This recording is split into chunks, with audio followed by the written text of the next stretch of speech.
Hey, what's up guys, Maelstrom here. Today I got something a little bit special for you. We're going to be doing a death gear and deck setup video. So right before we get into the stats, I'm just going to go ahead and equip them out just so we get the stats to what I actually use and stuff. So right now, my stats are looking like this. We got 122 damage, 61 universal with 76 to ice and fire, 21 accuracy to death, 447 crit, it's 25%. 340 block, which is 21%. We got 35 pierce.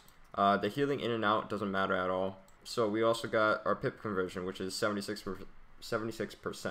So that can come in handy a lot. Our universal pip conversion is 7%, which also doesn't come in handy if, like, let's say I use a dispel and I pip conserve it. Of course, I'm not gonna be using those spells like dispels or shift spells or anything like that that's off school that costs pips and thinking I'm going to conserve it at all, because I mean 7%, it's a small number to bank on. Then our power pips is 95% right now. Shadow pip bonus 5%, but that doesn't really matter that much because shadow pips are just mainly RNG. So yeah, let's get into what I'm using for gear. So obviously I'm using the rock mount. For the hat, I'm using the croc hat. To me, this is probably the best hat you can use right now for death. Robe, Turk robe. You don't have to use the Turk robe, but it is the better robe if you're going to use this setup. Boots, dragoon boots, of course. The wand. I have the retired Sinbad wand, but the universal Sinbad wand works perfectly fine too. You just lose, I think, 3 damage. It sucks that you can't get this wand anymore, but at the same time, there is a universal one which works perfectly fine. For the theme, we have the dragoon theme. Dragoon amulet, we have the duelist ring, and our pet is what really makes this setup work a lot. The pet I've been using for now would be a dealer, double resist, double ward, virulence pet. And it's on a death class pet too, which is really nice. You can only get the death class pets right now from the death decathlon if you get, I think, 500 points. So when that comes around, definitely try to complete that. Definitely try to get the amount of points, because death class pets are probably the best pet for death right now. Now more on the pet. I'm not saying you should rock double ward for all ranks when doing death PvP. So if you're like 900 rank, I wouldn't say double ward is the way to go. For me, I didn't use ward until I was about 1900 or 1800. And right now, I'm 2068. So yeah, ward isn't completely necessary, but it definitely helps. So before I started using ward at 1900, I used a triple damage double resist virulence.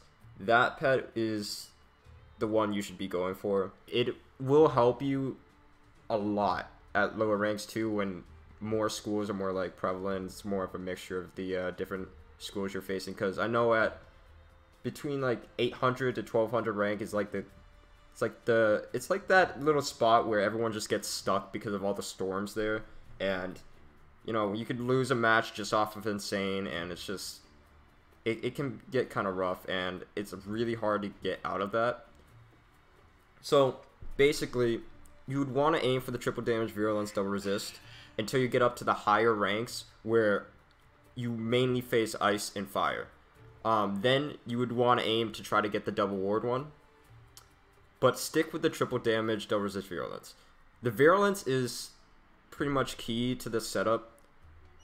It's better than infal for death, in my opinion. So basically what virulence does is it puts a 25% damage aura that also gives 5% pip bonus, but it also increases the life incoming damage that your opponent can do by 10%.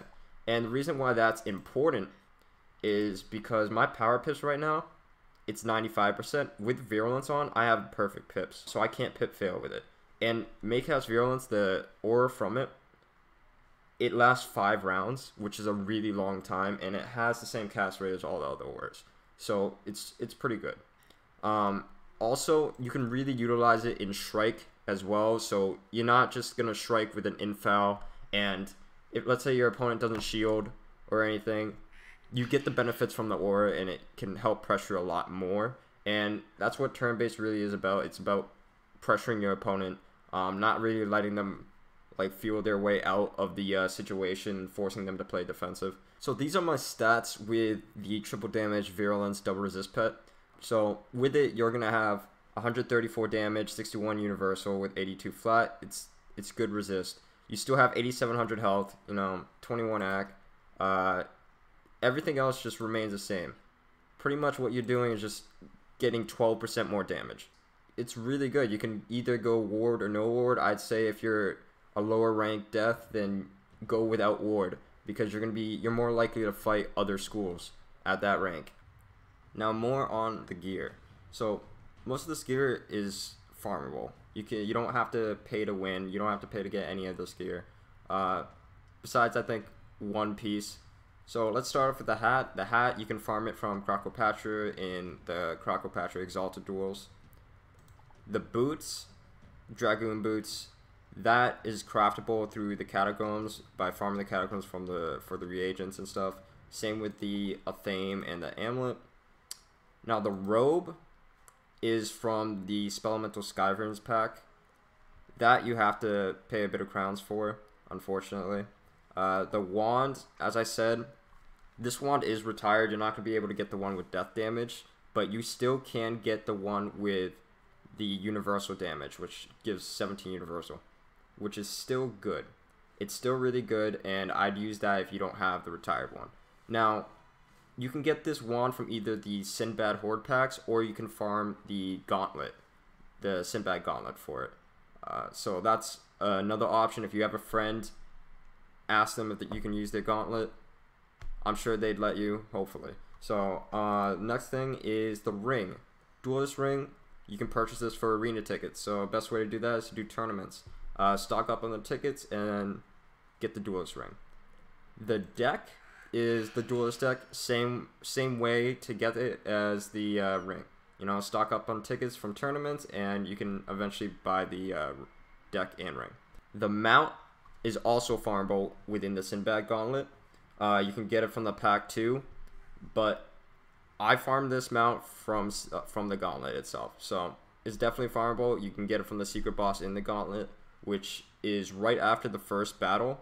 When you're going up to the second battle, there's like a wall that you can walk through on the right hand side, and that's where you should find the secret boss, but it doesn't always spawn. Sometimes it spawns like a minion, other times it spawns the boss itself. So you have to be a little bit lucky. You can just rerun the gauntlet if it doesn't spawn. Now for the most important part of the whole setup is the deck. So my deck setup right here, this is what I've been running.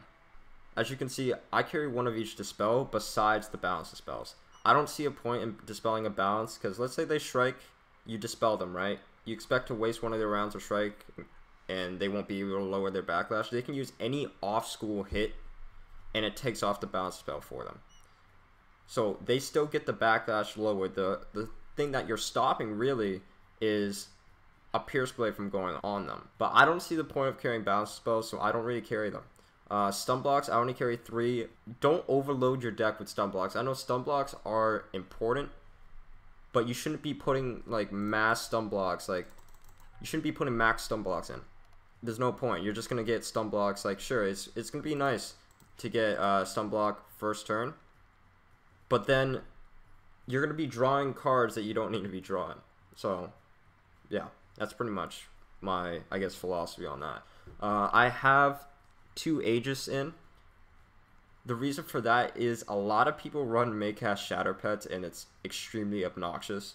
So I have put in 2 Aegis. Most people that run Shatter Pets are Ice and Fire, which is even more obnoxious, but you know, you gotta do what you gotta do. Aegis can also be used for Blades if, let's say, somebody's running Enfeeble. But Enfeeble and Shatter, they're both obnoxious talents. Unfortunately, they're in PvP, so. Daybreaker is another thing I have, and you don't need to put this in. I'm telling you that right now, you do not need to put this in. It's completely unnecessary. It's very situational. Most of the times when I draw Daybreaker in my hand, I discard it unless I believe I'm really going to need it. I mainly use Daybreaker against Ice. Daybreaker is a good way to fully lower your backlash in Strike down to 0. And it's a good way if you use it in combo with like an overtime like Poison. It's a good way to get shields off and get an open hit. Also, it delays Strike a round. So basically, it just extends it. Same with auras. Let's say you're on your last round of your aura or strike. You use Daybreaker Enchanted Spell or Nightbringer Enchanted Spell. You get one more round of each, basically, which is really cool. Sharpened Blades. I have 3 Sharpened Blades in, and they're all different. I have a pet Sharpen, I have one Gear Sharpen from the Dragoon Boots, and I have a normal Sharpen. 5 Death Blades with 3 Sharpens. You don't need to overload your deck with Sharpens, honestly. Sharpens, you know, they're enchants. They can clutter the hand as well. And with enchants, you want to be able to get rid of them, or at least enchant them right away so that you can draw more spells. I don't always blade up a lot. Blading up for a death isn't always a good idea. Most of the times, I'll blade once, and I'll pressure with poison for an open shad hit, which is far better than just blading up, putting all your blades on, and then trying to one-shot. One-shotting isn't really a thing for death right now, unless, let's say, your opponent only towers. You can combo with like a Myth Banshee or an off-school hit, or if you're facing like a life and you really need a one-shot. I also have Beguile in. Beguile is like a very niche spell. It's not... I know people think Beguile is good. Beguile is not that good. Sure, you could like waste somebody's strike with Beguile, but I gotta warn you, if you're gonna use Beguile on somebody in strike, it has to be on their last round of strike, so they can't just get another turn in strike. And there's a very easy counter to Beguile, and it's just striking again. So let's say you get Beguiled on your last turn of strike. You could just strike again, and then you get another turn to hit before your opponent. So yeah, it's kind of weird with how Beguile works, because essentially you get to go twice in a row. You have like 2 turns in a row, right? And then your opponent gets to go twice in a row. Be careful when using Beguile, because it could easily lose you a match. As for shields, as you can see, I actually don't carry any tower shields in main. The reason for that being is that whenever I do carry towers in main, I always just discard them for set shields. To me, they were just a waste of space. I didn't really see a point in them. I carry towers in side deck. In main for shields, I carry 4 thermics.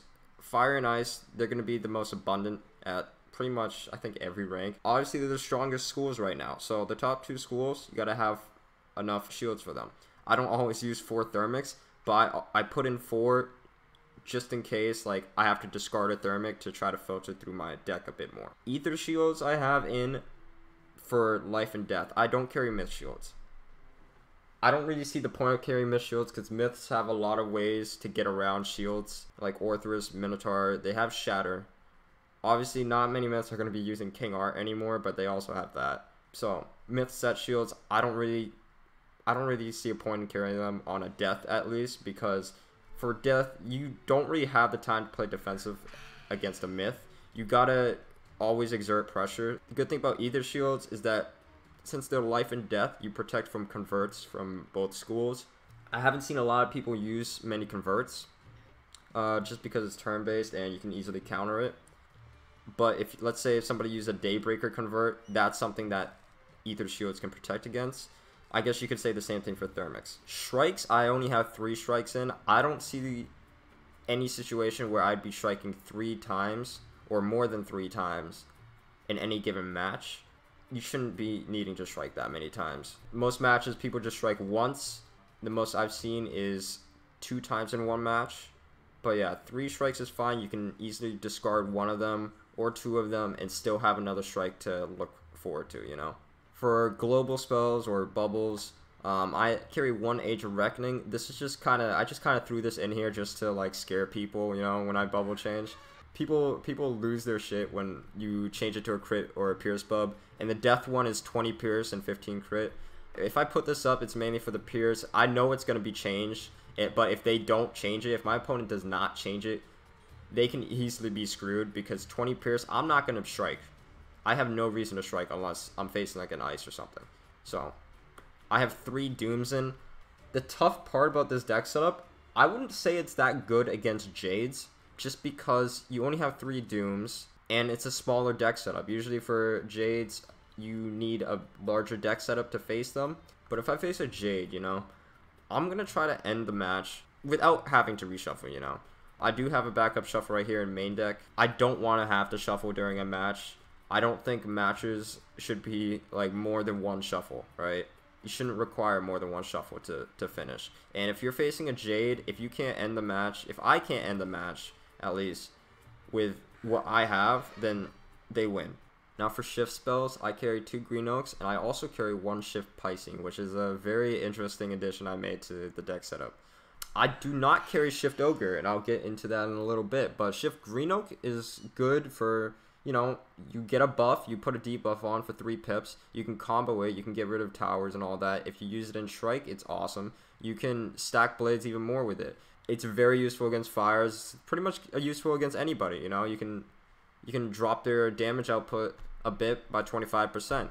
It's amazing. Definitely have Shift Green Oak in. For Shift Pising, I run this for specific situations against people that, like, let's say they try to do a combo, right? I could Shift Pising and I steal 1 pip value from them and gain it. This could, if used right, it could destroy somebody's combo and it can win you a match. For example, let's say I'm facing a fire, and I've done this before where, like, I face a fire, they E3 to me, they only had 8 pips, right? They E3 to me with it. And then I took off the E3 weakness with a Shift Pising, and they only had 1 power pip after the E3 because, you know, you gain a pip after your turn's over. And they were left with 1 regular pip, so they had to wait 2 rounds before hitting me with another Shad hit, which is amazing for stalling. And also, if you have a blade up, you can combo it into a Kisma or anything else. So it's really good, but it's very specific on how you want to use it. You could also use it to kill minions. I wouldn't recommend in always keeping a minion up so you can Krulu, because a minion can easily just ruin a match for you with, like, let's say weaknesses, getting rid of shields and all that, blading up your opponent and all that. So this could also be used to kill minions. It has more damage than Shift Ogre. And on the topic of Shift Ogre, right? Shift Ogre used to be arguably the best shift spell for death, mainly because you could get weaknesses off, you can get rid of a blade on your opponent, and also you could take out set shields. So it was a really effective way to remove shields for against death, like set shields and stuff. Also, like, stacking towers as well. But now it's less effective in a way because it's just not worth the amount of pips that you're using. The pip value on this is 3, right? Let's say you have all power pips. You're essentially using up 6 pips just to get rid of 2 rounds of spells that your opponent casted. That's 3 rounds of pips that you just wasted. 3 rounds of pip gain. It's not that good of a spell anymore. I took it out of my deck because I never used it. I stopped using it after turn-based hit. And it's kind of a shame because it was so good. But there's other spells that you could use that have better value than this. And I'll get into that when I go into the TC deck. As you can see, I don't have hits in main. So another thing before we get into the TCs, you know, I carry 1 Juju. It's situational. I wouldn't try to keep this in my hand at all times unless I know I'm going to be using it. Same with Feint. Feint is situational. It's not always the play. I wouldn't, like, they're good cards, honestly. You can pull off nice combos, but I wouldn't try to go into a match thinking, like, okay, yeah, I'm going to do this, and then just keep cards in my hand that's going to prevent me from filtering through my entire deck. I also have the Spirit Shield from my pet, which is good because, you know, I don't carry Myth set shields or anything towards Myth, but I have this in mainly because it gives me more shields against, specifically against life and death, so they can't just hit it off with an off-school hit. And it also gives me the Myth shield, so it's pretty nice, you know. I carry also the Death Blade from a pet, of course, so I can have another blade, another different type of blade. Always have access to those. And then for wand hits, I carry 4 wand hits. Wand hits are really good. If your opponent towers, you can wand hit, wait, and basically cancels out their turn. If your opponent weaknesses you can wand hit, get it off, you know. Wand hits are always good. It's an off-school wand hit, why not? Now for the TC deck. This is my TC deck right here. For TCs, I carry 4 towers. You know, I don't carry towers in main, but I carry 4 towers inside because most of the time I won't use towers, but if I need to draw them, I'll try to draw them.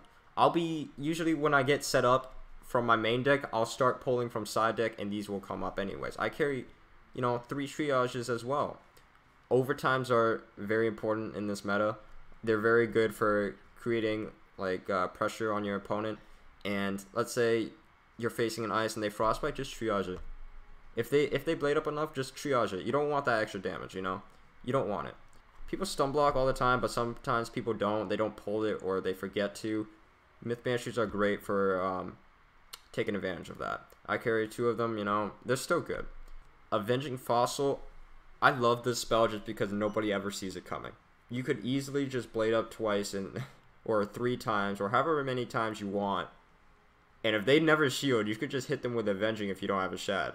So, it's a really good spell. Also, another way to use the spell is if your opponent summons a minion, you could Avenging, right? You could use Avenging, and an overtime gets placed on the minion, and it'll kill the minion. So, it's also a really good way of creating more pressure and eliminating more than one, like, threat, you know? Now, I only carry 1 Krulu, just because Krulu is one of the, like, I know Krulu, people think Krulu is like a good spell. It's not, okay? It's a minion killer, but most people don't even minion against the death. So, Krulu is, it's weak in general. It's hardly ever like the best play, but if your opponent minions, yeah, take advantage of that. Unfortunately, I have mine Pierce Enchanted. The reason why I Pierce Enchant this, though, is because it's a drain. When you damage enchant drains, the full damage enchant doesn't actually go into the drain. Obviously, if you use a Pierce Enchanted Krulu, you're not going to be doing more damage to a minion to get a heal back, but most people don't minion against a death. For blades, I only carry 4 blades. I don't see a reason to carry any more than that. I carry 3 Headless Horsemans. I only carry 3 just because I'm not going to be spamming this at all, and I don't want to have, like, I don't want to draw through TC and only draw Headless. So it's just a good way to kind of, like, balance out the amount of, like, stuff you draw. Same with, Deadly Minotaur. I carry 3 of those just because it can be very, very important to hit around shields. Deadly Minotaur, however, does not do much damage, but if you blade up a lot and your opponent only has 1 type of shield on, or if they stack 2 different shields on, or 3 different shields, you know, you could Deadly and do a lot of damage by hitting around their shield. You could poison, but you also risk getting triaged. So in those cases, Deadly is a better option if you have more blades on. Poison's better if you have less blades on. I only carry 4 Kismas. I don't see any reason to carry more than that. I'm not going to be using like 5, 6, 7 Kismas in one match, you know. At most, I'll use 4, you know. Most of the time, I use like 2. Now, for Winged Sorrow, I only carry 2 of those.